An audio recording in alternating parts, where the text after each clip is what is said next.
ছয় প্রকার নারীকে আল্লাহ জাহান্নামে দেবে বলে ঘোষণা দিয়েছে। কয় প্রকার? মা বোন যারা এসেছেন খুব ভালো করে শুনবেন, মোবাইল থাকলে সেভ করে নিন।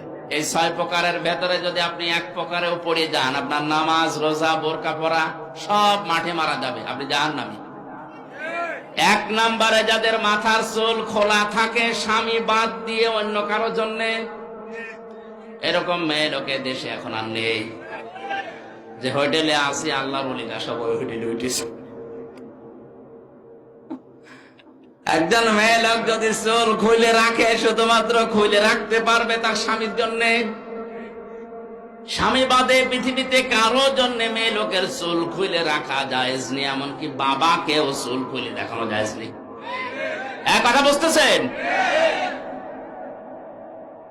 একজন মেয়ে লোকের চুল যত তার স্বামী দেখবে, তার চোখের পাওয়ার বাড়বে, তত সওয়াব বেশি পাবে ওই মেয়েটা।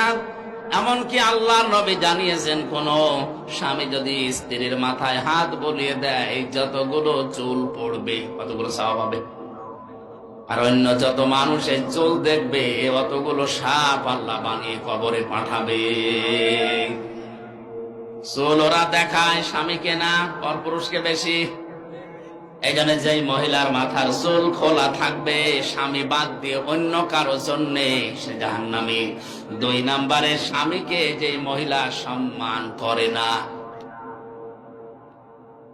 তিন নম্বরে স্বামীকে বাদ দিয়ে দেবর, ননদ বা অন্য কারো সাথে যারা হাসি তামাশায় লিপ্ত থাকে বেশি সময়, স্বামীর কাছে আসলে মুখ গোমরা হয়ে থাকে। আর যদি দেবর পায়, স্বামী গিয়েছে ঘাস কাটতে, বাগে ধরে খাক, আমার দেওরা বেশি থাকে। একটা কবিতা এরকম পড়েছিলাম কোথায় যেন, স্বামী ঘাস কাটতে গেছে মাঠে, ওরে বাগে ধরে খেয়ে ফেলো, আমার দেওরা বেশি থাক। স্বামী বাদ দিয়ে অন্যের সাথে যদি কেউ হাসি তামাশা করে, মজাক করে, ইয়ারকি আড্ডা করে, মহিলা জাহান্নামী। চার নম্বরে যে মহিলা অপবিত্রতা থেকে পবিত্রতার খবর রাখে না, শরীর খারাপ হয়েছে, কবে যে পবিত্র হবে ওর খেয়ালই নেই, স্বামীর যে হক আছে ওর মনেও নেই। এই জন্য যখনই শরীর অসুস্থ হবে, সুস্থ হওয়ার পর থেকে নিজেকে পরিষ্কার পরিচ্ছন্ন করে স্বামীর জন্য উপস্থাপন করা লাগবে।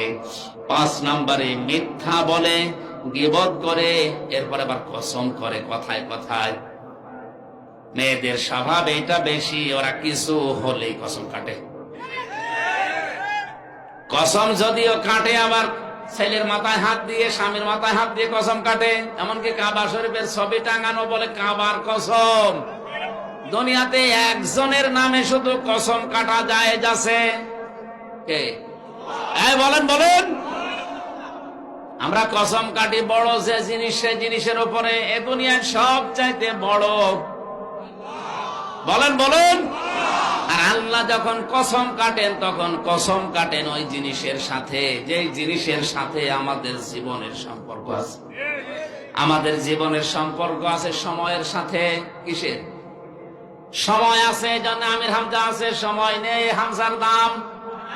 এখন যদি আমার সময় শেষ হয়ে যায়, আপনারাও আমাকে নামিয়ে দেবেন। আর আমার জীবনের সময় যদি শেষ হয়ে যায়, আমাকে মানুষ আর হামজা বলবে না, মরহুম হামজা বলবে। এজন্য মানুষের জীবন সংক্রান্ত কথাগুলো বলতে গিয়ে আল্লাহ জানিয়েছেন, ওয়ালা আসরি ইন্নাল ইনসানা লাফি খুসর। সময়ের কসম, জীবনের কসম, হায়াতের কসম, ইতিহাসের কসম। যেহেতু মানুষের হায়াত আছে, মানুষ আছে, জীবন আছে, মানুষ আছে, এগুলো না থাকলে মানুষের আর দাম থাকে না। এর সম্পর্ক মানুষের জীবনের সাথে রিলেটেড। এজন্য আল্লাহ মানুষের জীবন সংক্রান্ত কথা বলতে গিয়ে কসম দিয়েছেন হায়াতের, সময়ের। জোরে বলেন সুবহানাল্লাহ। আমরা যেহেতু কসম দিতে পারি শুধুমাত্র আল্লাহ ছাড়া আর কারো নামে না। মা বোন যারা এসেছেন, কসম যদি কাটতেই হয় আল্লাহ নামে কাটবেন। তাছাড়া পৃথিবীর কোন পীর বাবার নামে, কোরআনের নামে, কাবা শরীফের নামে ছেলের মাথায় মেয়ের মাথায় হাত দিয়ে কসম কাটা জায়েজ নেই। 6 নম্বরে যারা অন্যের শোক দেখে জ্বলে,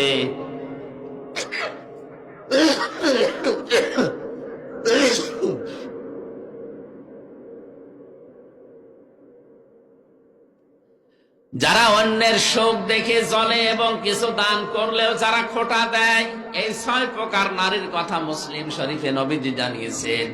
আশা করছি মা বোন যারা এসেছেন, এই 6 প্রকারের কোনো কিছু যদি আপনার ভেতরে থাকে, আপনি এই মুহূর্তে নিজেকে পাল্টাবেন। আল্লাহ আমাদেরকে এই যে 4টা অপরাধের কথা বলেছিলাম, ওজনে কম বেশি করা, খাদ্যে ভেজাল দেওয়া, দুনিয়া শান্ত হয়ে যাওয়ার পরে অশান্তি তৈরি করা, মানুষকে বিপদে ফেলার জন্য ওত পেতে থাকা, আর আল্লাহর রাস্তা থেকে মানুষকে ফেরানোর জন্য চেষ্টা চালানো, এই গুনাহগুলো থেকে যদি আল্লাহ আমাদেরকে না বাঁচান, আমরা যদি চেষ্টা না করি, ভূমিকম্পের মতো এই জিনিস আবার আসবে। আল্লাহ আমাদেরকে আয়াতটা মানার তৌফিক দেন, আমিন।